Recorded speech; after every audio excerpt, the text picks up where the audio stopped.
Chapter 7. On my return, I found the following letter from my father.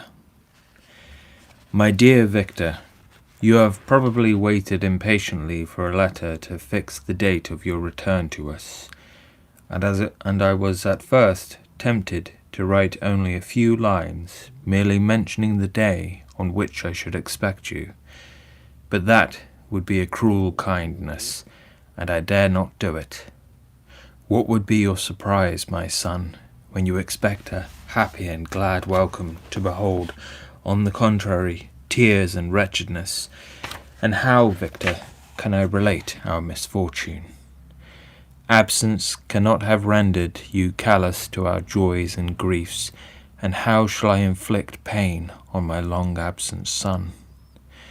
I wish to prepare you for the woeful news, but I know it is impossible. Even now your eye skims over the page to seek the words which are to convey to you the horrible tidings. William is dead. That sweet child whose smiles delighted and warmed my heart, who was so gentle yet so gay. Victor, he is murdered. I will not attempt to console you, but will simply relate the circumstances of the transaction. Last Thursday, May 7th, I, my niece, and your two brothers went to walk in Plain Palais. The evening was warm and serene, and we prolonged our walk farther than usual. It was already dusk before we thought of returning, and then we discovered that William and Ernest, who had gone on before, were not to be found. We accordingly rested on a seat until they should return. Presently Ernest came and inquired if we had seen his brother, that William had run away to hide himself, and that he vainly sought for him and afterwards waited for him a long time, but he did not return. This account rather alarmed us, and we continued to search for him until night fell, when Elizabeth conjectured that he might have returned to the house. He was not there. We returned again with torches, for I could not rest when I thought that my sweet boy had lost himself and was exposed to all the damps and dews of night. Elizabeth also suffered extreme anguish. About 5 a.m, I discovered my lovely boy, whom the night before I had seen blooming and active in health, stretched on the grass, livid and motionless. The print of the murderer's finger was on his neck. He was conveyed home, and the anguish that was visible in my countenance betrayed the secret to Elizabeth. She was very earnest to see the corpse. At first I attempted to prevent her, but she persisted, and entering the room where it lay, hastily examined the neck of the victim, and clasping her hands exclaimed, "Oh my God, I have murdered my darling child." She fainted, and was restored with extreme difficulty. When she again lived, it was only to weep and sigh. She told me that same evening William had teased her to let him wear a very valuable miniature that she possessed of your mother. This picture is gone, and was doubtless the temptation which urged the murderer to the deed. We have no trace of him at present, although our exertions to discover him are unremitted, but they will not restore my beloved William. Come, dearest Victor, you alone can console Elizabeth. She weeps continually and accuses herself unjustly as the cause of his death. Her words pierce my heart. We are all unhappy, but will not that be an additional motive for you, my son, to return and be our comforter? Your dear mother! Alas, Victor, I now say, thank God, she did not live to witness the cruel, miserable death of her youngest darling. Come, Victor, not brooding thoughts of vengeance against the assassin, but with feelings of peace and gentleness that will heal instead of festering the wounds of our minds. Enter the house of mourning, my friend, but with kindness and affection for those who love you, and not with hatred for your enemies. Your affectionate and afflicted father, Alphonse Frankenstein, Geneva, May 12th, 17 such and such. Clerval, who had watched my countenance as I read this letter, was surprised to observe the despair that succeeded to the joy I at first expressed on receiving news from my friends. I threw the letter on the table and covered my face with my hands. "My dear Frankenstein," exclaimed Henry, when he perceived me weep with bitterness, "are we always to be unhappy? My dear friend, what has happened?" I motioned to him to take up the letter while I walked up and down the room in the extremest agitation. Tears also gushed from the eyes of Clerval as he read the account of my misfortune. "I can offer you no consolation, my friend," said he. "Your disaster is irreparable. What do you intend to do?" "To go instantly to Geneva. Come with me, Henry, to order the horses." During our walk, Clerval endeavoured to say a few words of consolation. He could only express his heartfelt sympathy. "Ah, poor William," said he, "dear lovely child, he now sleeps with his angel mother, who that had seen him bright and joyous in his young beauty, but must weep over his untimely loss. To die so miserably, to feel the murderer's grasp, how much more a murderer that could destroy such radiant innocence, poor little fellow. One only consolation have we, his friends mourn and weep, but he is at rest. The pang is over, his sufferings are at an end forever.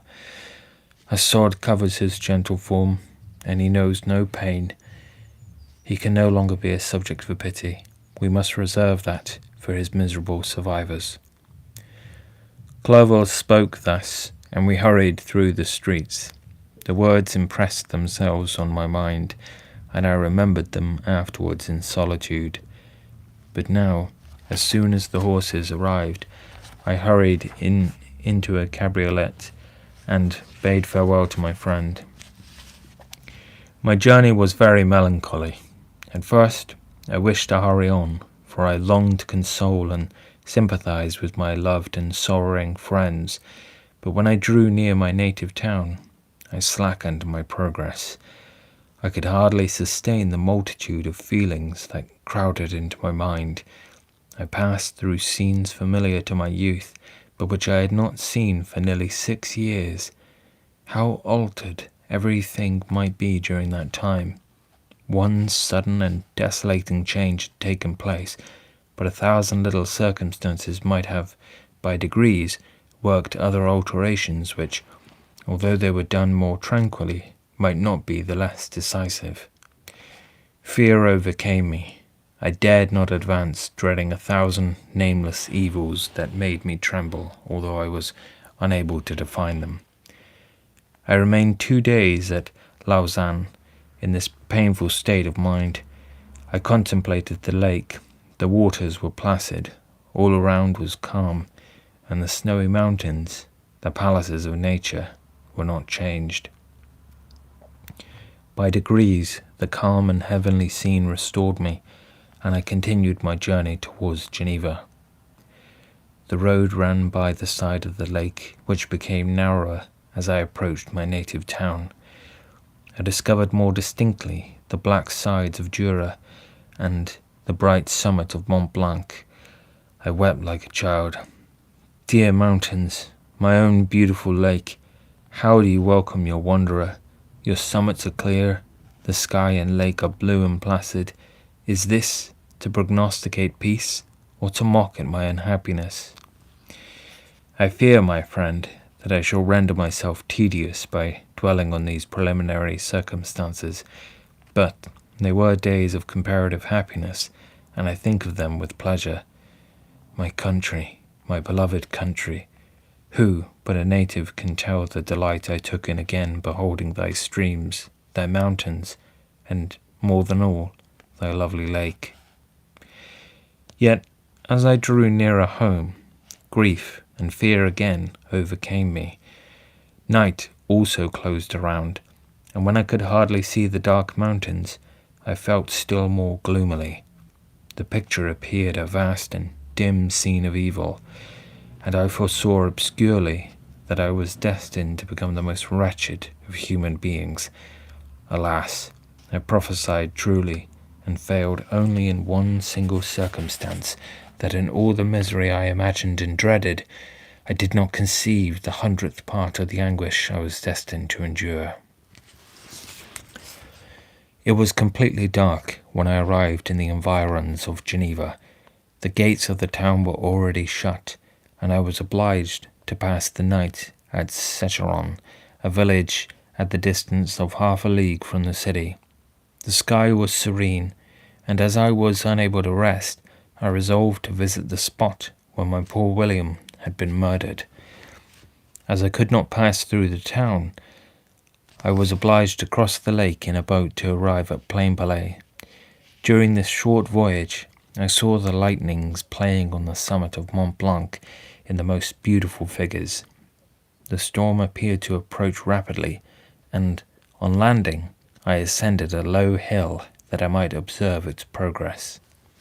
It advanced, the heavens were clouded, and I soon felt the rain coming slowly in large drops, but its violence quickly increased. I quitted my seat and walked on, although the darkness and storm increased every minute, and the thunder burst with a terrific crash over my head. It was echoed from Salève, the Juras, and the Alps of Savoy. Vivid flashes of lightning dazzled my eyes, illuminating the lake, making it appear like a vast sheet of fire. Then, for an instant, everything seemed of a pitchy darkness, until the eye recovered itself from the preceding flash. The storm, as is often the case in Switzerland, appeared at once in various parts of the heavens. The most violent storm hung exactly north of the town, over that part of the lake which lies between the promontory of Bellerive and the village of Coppet. Another storm enlightened Jura with faint flashes, and another darkened and sometimes disclosed the Mole, a peaked mountain to the east of the lake. While I watched the tempest, so beautiful yet terrific, I wandered on with a hasty step. This noble war in the sky elevated my spirits. I clasped my hands and exclaimed aloud, "William, dear angel, this is thy funeral, this thy dirge." As I said these words, I perceived in the gloom a figure which stole from behind a clump of trees near me. I stood fixed, gazing intently. I could not be mistaken. A flash of lightning illuminated the object and discovered its shape plainly to me. Its gigantic stature and the deformity of its aspect, more hideous than belongs to humanity, instantly informed me that it was the wretch, the filthy demon to whom I had given life. What did he there? Could he be? I shuddered at the conception. The murderer of my brother? No sooner did that idea cross my imagination than I became convinced of its truth. My teeth chattered, and I was forced to lean against a tree for support. The figure passed me quickly, and I lost it in the gloom. Nothing in human shape could have destroyed that fair child. He was the murderer. I could not doubt it. The mere presence of the idea was an irresistible proof of the fact. I thought of pursuing the devil, but it would have been in vain, for another flash discovered him to me hanging among the rocks of the nearly perpendicular ascent of Mount Salève, a hill that bound Plainpalais in the south. He soon reached the summit and disappeared. I remained motionless. The thunder ceased, but the rain still continued, and the scene was enveloped in an impenetrable darkness. I revolved in my mind the events which I had until now sought to forget, the whole train of my progress towards the creation, the appearance of the work of my own hands alive at my bedside, its departure. 2 years had now nearly elapsed since the night on which he first received life, and was this his first crime? Alas!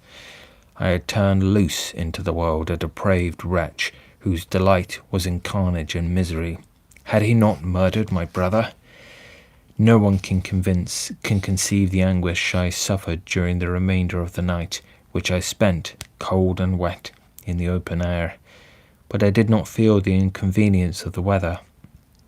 My imagination was busy in the scenes of evil and despair.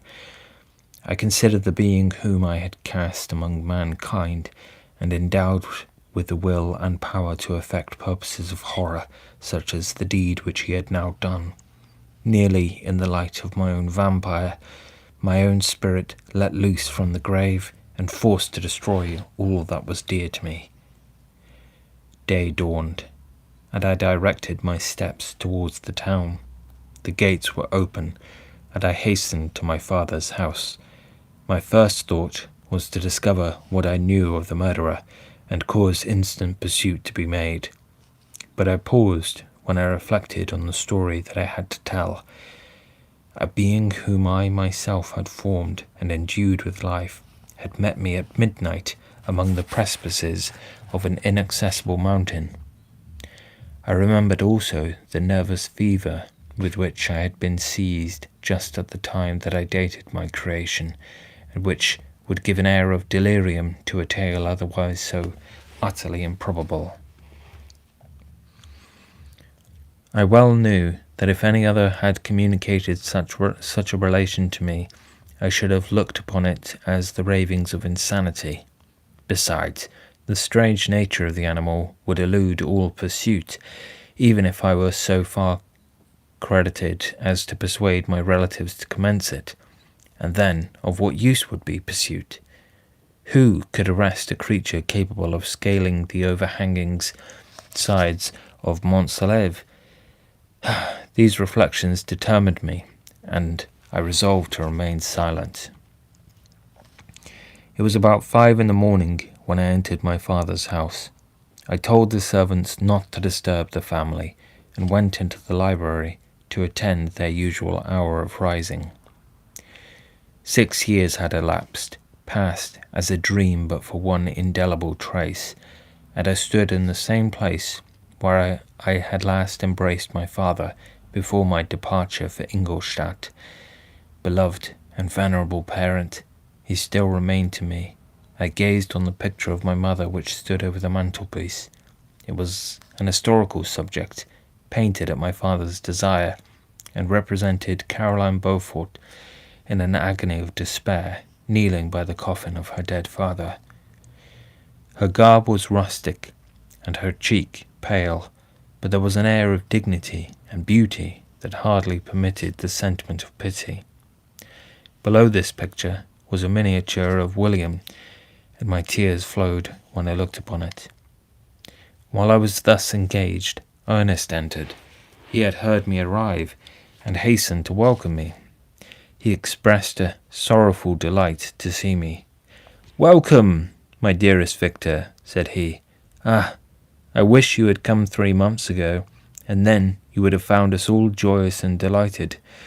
You come to us now to share a misery which nothing can alleviate, yet your presence will, I hope, revive our father, who seems sinking under his misfortune. And your persuasions will induce poor Elizabeth to cease her vain and tormenting self-accusations. Poor William, he was our darling and our pride." Tears unrestrained fell from my brother's eyes. A sense of mortal agony crept over my frame. Before I had only imagined the wretchedness of my desolated home, the reality came on me as a new and a not less terrible disaster. I tried to calm Ernest. I inquired more minutely concerning my father, and her I named my cousin. "She most of all," said Ernest, "requires consolation. She accused herself of having caused the death of my brother, and that made her very wretched. But since the murderer has been discovered—" "The murderer discovered?" Good God! How can that be? Who could attempt to pursue him? It is impossible. One might as well try to overtake the winds or confine a mountain stream with a straw. I saw him too. He was free last night. I do not know what you mean, replied my brother in accents of wonder. But to us, the discovery we have made completes our misery. No one would believe it at first, and even now Elizabeth will not be convinced, notwithstanding all the evidence. Indeed, who would credit that Justine Moritz, who was so amiable and fond of the family, could suddenly become capable of so frightful, so appalling a crime? Justine Moritz? Poor, poor girl. Is she the accused? But it is wrongfully. Everyone knows that. No one believes it. Surely, Ernest. No one did at first, but several circumstances came out that have almost forced conviction upon us, and her own behaviour has been so confused as to add to the evidence of facts a weight that, I fear, leaves no hope for doubt. But she will be tried today, and you will then hear all. He related that, the morning on which the murder of poor William had been discovered, Justine had been taken ill and confined to her bed for several days. During this interval, one of the servants, happening to examine the apparel she had worn on the night of the murder, had discovered in her pocket the picture of my mother, which had been judged to be the temptation of the murderer. The servant instantly showed it to one of the others, who, without saying a word to any of the family, went to a magistrate, and, upon their deposition, Justine was apprehended. On being charged with the fact, the poor girl confirmed the suspicion in a great measure by her extreme confusion of manner. This was a strange tale, but it did not shake my faith, and I replied earnestly, "You are all mistaken. I know the murderer. Justine, poor, good Justine, is innocent." At that instant my father entered. I saw unhappiness deeply impressed on his countenance, but he endeavoured to welcome me cheerfully, and after we had exchanged our mournful greetings, would have introduced some other topic than that of our disaster, had not Ernest exclaimed, "Good God, Papa! Victor says that he knows who was the murderer of poor William." "We do also, unfortunately," replied my father, "for indeed I'd rather have been forever ignorant than have discovered so much depravity and ingratitude in one I valued so highly." "My dear father, you are mistaken. Justine is innocent." "If she is, God forbid that she should suffer as guilty. She is to be tried today, and I sincerely hope, that she will be acquitted." This speech calmed me. I was firmly convinced in my own mind that Justine, and indeed every human being, was guiltless of this murder. I had no fear, therefore, that any circumstantial evidence could be brought forward strong enough to convict her. My tale was not one to announce publicly. Its astounding horror would be looked upon as madness by the vulgar. Did anyone indeed exist, except I, the Creator, who would believe, unless his senses convinced him, in the existence of the living monument of presumption and rash ignorance which I had let loose upon the world? We were soon joined by Elizabeth. Time had altered her since I last beheld her. It had endowed her with loveliness surpassing the beauty of her childish years. There was the same candour, the same vivacity, but it was allied to an expression more full of sensibility and intellect. She welcomed me with the greatest affection. "Your arrival, my dear cousin," said she, "fills me with hope. You perhaps will find some means to justify my poor guiltless Justine. Alas, who is safe, if she be convicted of crime? I rely on her innocence as certainly as I do upon my own. Our misfortune is doubly hard to us. We have not only lost that lovely darling boy, but this poor girl, whom I sincerely love, is to be torn away by even a worse fate. If she is condemned, I never shall know joy more, but she will not, I am sure she will not, and then I shall be happy again, even after the sad death of my little William. She is innocent, my Elizabeth, said I, and that shall be proved. Fear nothing, but let your spirits be cheered by the assurance of her acquittal. How kind and generous you are! Everyone else believes in her guilt, and that made me wretched, for I knew that it was impossible, and to see everyone else prejudiced in so deadly a manner rendered me hopeless and despairing. She wept. Dearest niece, said my father, dry your tears. If she is, as you believe, innocent, rely on the justice of our laws, and the activity with which I shall prevent the slightest shadow of partiality.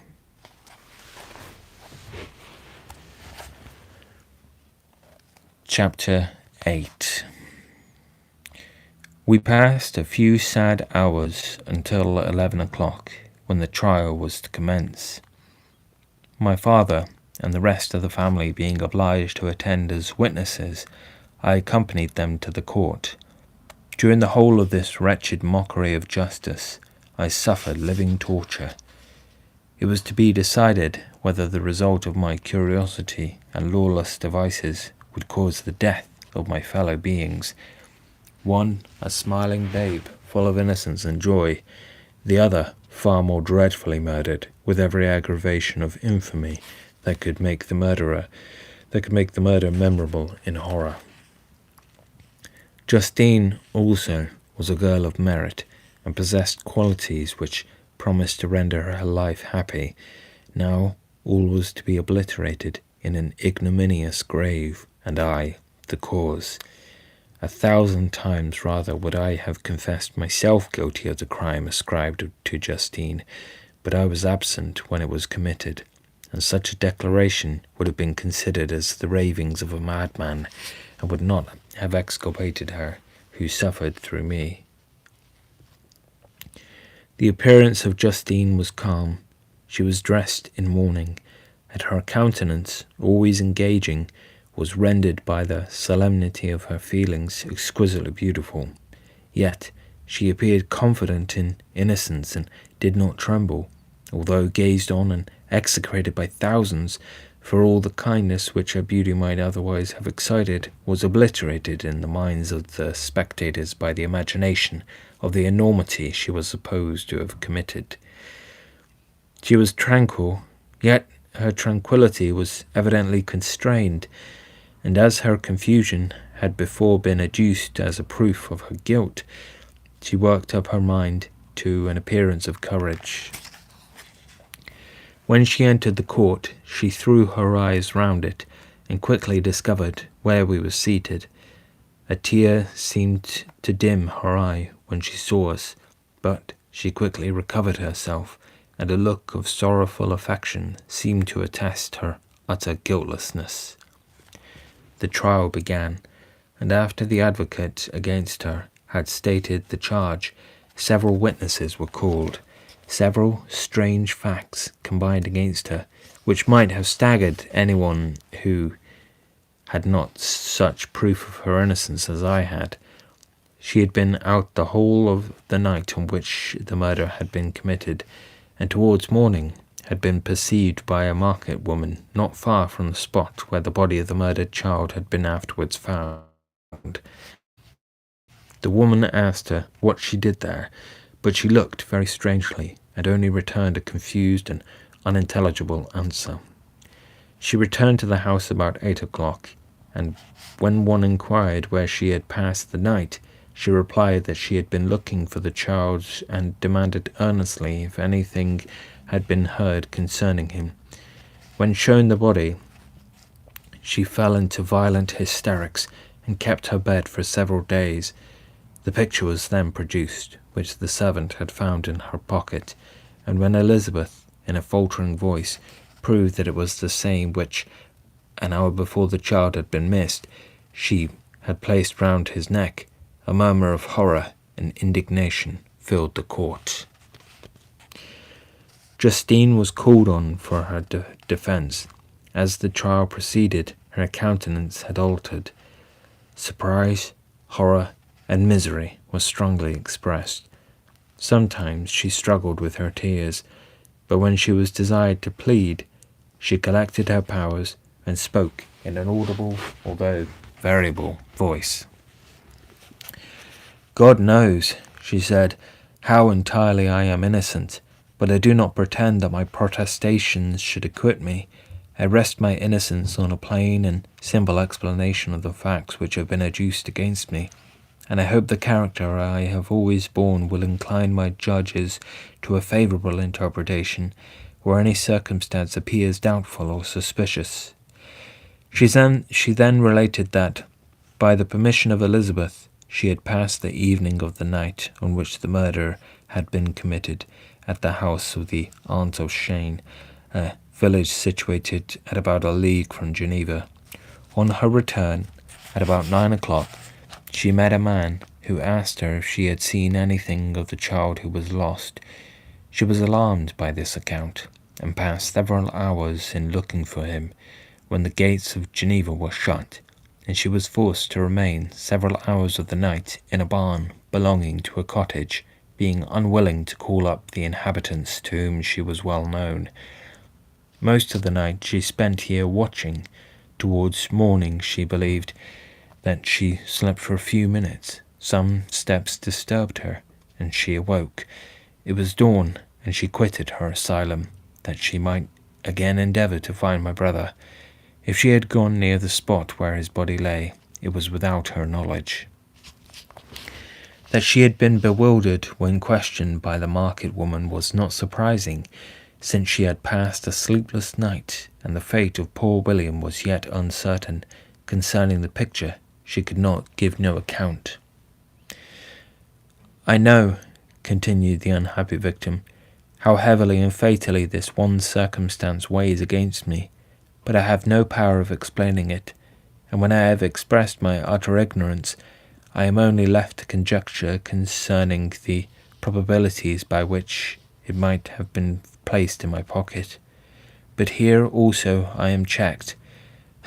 I believe that I have no enemy on earth, and none surely would have been so wicked as to destroy me wantonly. Did the murderer place it there? I know of no opportunity afforded him for so doing, or if I had, why should he have stolen the jewel to part with it again so soon? I committed my cause to the justice of my judges, yet I see no room for hope. I beg permission to have a few witnesses examined concerning my character, and if their testimony shall not overweigh my supposed guilt, I must be condemned, although I would pledge my salvation on my innocence." Several witnesses were called who had known her for many years, and they spoke well of her, but fear and hatred of the crime of which they supposed her guilty rendered them timorous and unwilling to come forward. Elizabeth saw even this last resource, her excellent dispositions and irreproachable conduct, about to fail the accused when, although violently agitated, she desired permission to address the court. "I am," said she, "the cousin of the unhappy child who was murdered, or rather his sister, for I was educated by and have lived with his parents ever since, and even long before his birth. It may therefore be judged indecent in me to come forward on this occasion, but when I see a fellow creature about to perish through the cowardice of her pretended friends, I wish to be allowed to speak, that I may say what I know of her character. I am well acquainted with the accused. I have lived in the same house with her, at one time for 5, and at another for nearly 2 years. During all that period, she appeared to me the most amiable and benevolent of human creatures. She nursed Madame Frankenstein, my aunt, in her last illness, with the greatest affection and care, and afterwards attended her own mother during a tedious illness, in a manner that excited the admiration of all who knew her. After which she again lived in my uncle's house, where she was beloved by all the family. She was warmly attached to the child who is now dead, and acted towards him like a most affectionate mother. For my own part, I do not hesitate to say that, notwithstanding all the evidence produced against her, I believe and rely on her perfect innocence. She had no temptation for such an action. As to the bauble on which the chief proof rests, if she had earnestly desired it, I should have willingly given it to her. So much do I esteem and value her." A murmur of approbation followed Elizabeth's simple and powerful appeal, but it was excited by her generous interference and not in favour of poor Justine, on whom the public indignation was turned with renewed violence, charging her with the blackest ingratitude. She herself wept as Elizabeth spoke, but she did not answer. My own agitation and anguish was extreme during the whole trial. I believed in her innocence. I knew it. Could the Damon who had, I did not for a minute doubt, murdered my brother, also in his hellish sport have betrayed the innocent to death and ignominy? I could not sustain the horror of my situation, and when I perceived that the popular voice and the countenances of the judges had already condemned my unhappy victim, I rushed out of the court in agony. The tortures of the accused did not equal mine. She was sustained by innocence, but the fangs of remorse tore my bosom and would not forego their hold. I passed a night of unmingled wretchedness. In the morning I went to the court. My lips and throat were parched. I dared not ask the fatal question, but I was known, and the officer guessed the cause of my visit. The ballots had been thrown. They were all black, and Justine was condemned. I cannot pretend to describe what I then felt. I had before experienced sensations of horror, and I have endeavoured to bestow upon them adequate expressions, but words cannot convey an idea of the heart-sickening despair that I then endured. The person to whom I addressed myself added that Justine had already confessed her guilt. That evidence, he observed, was hardly required in so glaring a case, but I am glad of it, and indeed none of our judges like to condemn a criminal upon circumstantial evidence, be it ever so decisive. This was strange and unexpected intelligence. What could it mean? Had my eyes deceived me? And was I really as mad as the whole world would believe me to be if I disclosed the object of my suspicions? I hastened to return home, and Elizabeth eagerly demanded the result. "My cousin," replied I, "it is decided, as you may have expected. All judges had rather that 10 innocent should suffer than the one guilty should escape, but she has confessed." This was a dire blow to poor Elizabeth, who had relied with firmness upon Justine's innocence. "Alas," said she, "how shall I ever again believe in human goodness? Justine, whom I loved and esteemed as my sister, how could she put on those smiles of innocence only to betray? Her mild eyes seemed incapable of any severity or guile, and yet she has committed a murder." Soon after, we heard that the poor victim had expressed a desire to see my cousin. My father wished her not to go, but said that he left it to her own judgment and feelings to decide. "Yes," said Elizabeth, "I will go, although she is guilty, and you, Victor, shall accompany me. I cannot go alone." The idea of this visit was to torture me, yet I could not refuse. We entered the gloomy prison chamber, and beheld Justine sitting on some straw at the farther end. Her hands were manacled, and her head rested on her knees. She rose on seeing us enter, and when we were left alone with her, she threw herself at the feet of Elizabeth, weeping bitterly. My cousin wept also. "Oh, Justine," said she, "why did you rob me of my last consolation? I relied on your innocence, and although I was then very wretched, I was not so miserable as I am now. And do you also believe that I am so very, very wicked? Do you also join with my enemies to crush me, to condemn me as a murderer? Her voice was suffocated with sobs. "Rise, my poor girl," said Elizabeth. "Why do you kneel if you are innocent? I am not one of your enemies. I believed you guiltless, notwithstanding every evidence, until I heard that you had yourself declared your guilt. That report, you say, is false, and be assured, dear Justine, that nothing can shake my confidence in you for a moment but your own confession." "I did confess, but I confessed a lie. I confessed that I might obtain absolution, but now that falsehood lies heavier on my heart than all other sins. The God of heaven forgive me. Ever since I was condemned, my confessor has besieged me. He threatened and menaced, until I almost began to think that I was the monster that he said I was. He threatened excommunication and hellfire in my last moments if I continued obdurate. Dear lady, I had none to support me.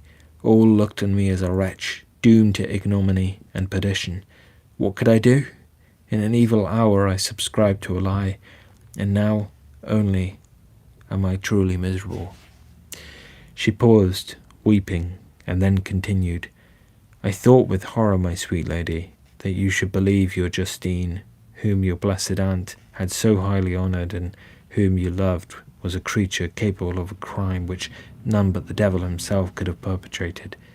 Dear William, dearest blessed child, I soon shall see you again in heaven, where we shall all be happy, and that consoles me, going as I am to suffer ignominy and death." "Oh, Justine, forgive me for having for one moment distrusted you. Why did you confess? But do not mourn, dear girl, do not fear. I will prove your innocence. I will melt the stony hearts of your enemies by my tears and prayers. You shall not die. You, my playfellow, my companion, my sister, perish on the scaffold. No, no, I could never survive so horrible a misfortune." Justine shook her head mournfully. "I do not fear to die," she said. "That pang is past. God raises my weakness and gives me courage to endure the worst. I leave a sad and bitter world, and if you remember me and think of me as of one unjustly condemned, I am resigned to the fate awaiting me. Learn from me, dear lady, to submit in patience to the will of heaven." During this conversation, I had retired to the corner of the prison room, where I could conceal the horrid anguish that possessed me. Despair? Who dared talk of that? The poor victim, who on the morrow was to pass the awful boundary between life and death, felt not, as I did, such deep and bitter agony. I gnashed my teeth and ground them together, uttering a groan that came from the inmost soul, my inmost soul. Justine started. When she saw who it was, she approached me and said, "Dear sir, you are very kind to visit me. You, I hope, do not believe that I am guilty?" I could not answer. "No, Justine," said Elizabeth.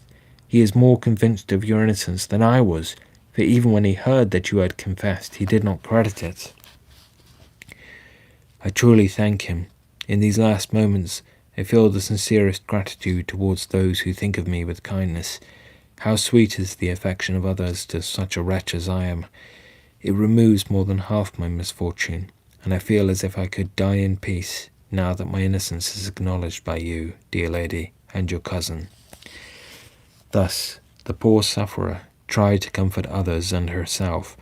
She indeed gained the resignation she desired, but I, the true murderer, felt the never-dying worm alive in my bosom, which allowed of no hope or consolation. Elizabeth also wept and was unhappy, but hers also was the misery of innocence, which, like a cloud that passes over the fair moon, for a while hides but could not tarnish its brightness. Anguish and despair had penetrated into the core of my heart. I bore a hell within me which nothing could extinguish. We stayed several hours with Justine, and it was with great difficulty that Elizabeth could tear herself away. "I wish," cried she, "that I were to die with you. I cannot live in this world of misery." Justine assumed an air of cheerfulness while she was difficultly she with difficulty repressed her bitter tears.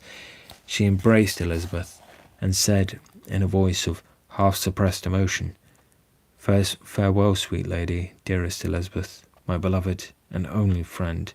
May heaven in its bounty bless and preserve you.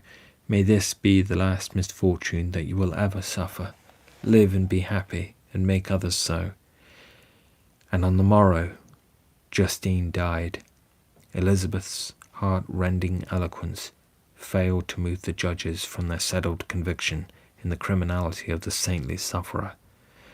My passionate and indignant appeals were lost upon them, and when I received their cold answers and heard the harsh, unfeeling reasoning of these men, my purposed avowal died away on my lips.